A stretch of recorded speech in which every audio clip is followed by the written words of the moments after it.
Bonjour, Monsieur Étienne Jacques. Je viens tout juste d'écouter le vidéo que vous avez mis en ligne au nom de Rio Tinto Alcan pour expliquer votre point de vue sur le conflit qui vous oppose aux travailleurs que vous avez mis en lock-out au début de l'année.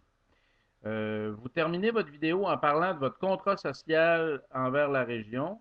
Vous parlez d'un contrat social envers la région que vous voulez continuer de respecter, puis vous voudriez qu'on soit rassuré parce que vous parlez d'un contrat social.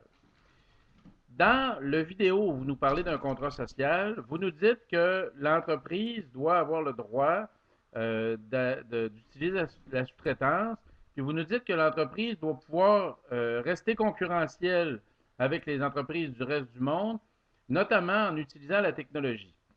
Euh, je pense que si vous voulez vraiment qu'on parle d'un contrat social, il faut qu'on parle de manière un peu sérieuse sur ces questions-là, parce que en ce moment, la technologie avance vraiment très, très vite. Vous parlez dans la vidéo aussi des possibilités qui vont être offertes bientôt, dans les prochaines décennies, par l'automatisation des procédés de fabrication de l'aluminium. Dans ce domaine-là, comme dans tous les autres domaines, la possibilité devient de plus en plus clairement disponible de remplacer des emplois occupés par des travailleurs par de l'automatisation, par des machines qui font le travail.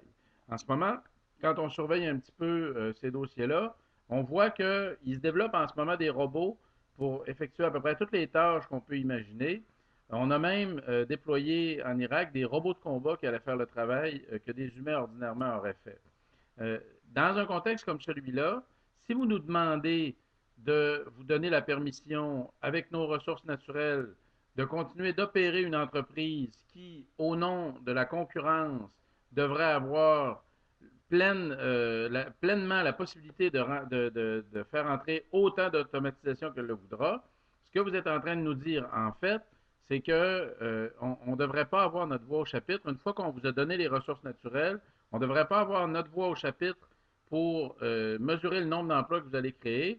Ce que vous nous dites, c'est que le seul moyen pour créer beaucoup d'emplois, c'est de vous laisser gérer ça tout seul, cet aspect-là, de la quantité d'emplois que vous allez pouvoir vous permettre d'automatiser au nom de la concurrence avec les autres entreprises qui existent ailleurs dans le monde.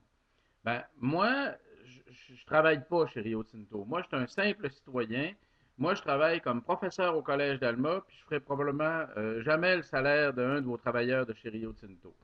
Mais il y a une chose que je constate, par exemple, c'est que quand on parle d'un contrat social avec une région, on ne peut pas être tout seul à prendre les décisions. Si vous voulez qu'on ait un contrat social entre nous, les citoyens de la région, vous, les cadres de Rio Tinto, eux, les patrons de Rio Tinto qui sont très très loin d'ici, puis les travailleurs de Rio Tinto que vous avez mis en lock-out, vous ne pouvez pas demander qu'on vous laisse décider tout seul de la quantité d'emplois que vous allez flusher pour les remplacer par des automates. Moi, je pense pas que ce soit un contrat social, ça. Parce que je pense pas qu'on puisse parler d'un contrat social quand il n'y a rien qu'une des parties qui prend les décisions.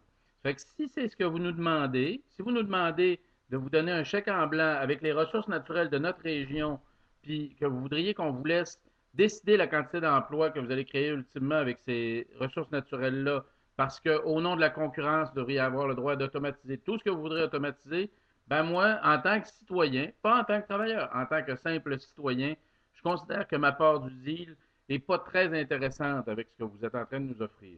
Moi, je pense qu'avec les ressources naturelles qu'on a ici, on pourrait peut-être faire mieux que de simplement automatiser, automatiser, automatiser, puis sous-traiter, sous-traiter, sous-traiter, puis baisser les conditions de travail des travailleurs sans mettre de limite.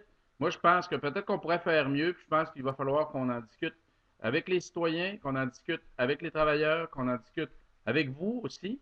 Mais je ne pense pas que vous puissiez prendre cette décision-là tout seul. Si vous voulez prendre cette décision-là tout seul, on ne parle plus d'un contrat social. Il va falloir qu'on trouve un autre mot pour désigner ce type d'entente-là, dans lequel il y a une seule partie qui prend les décisions. Fait que, voilà, moi, c'est ce que j'en pense.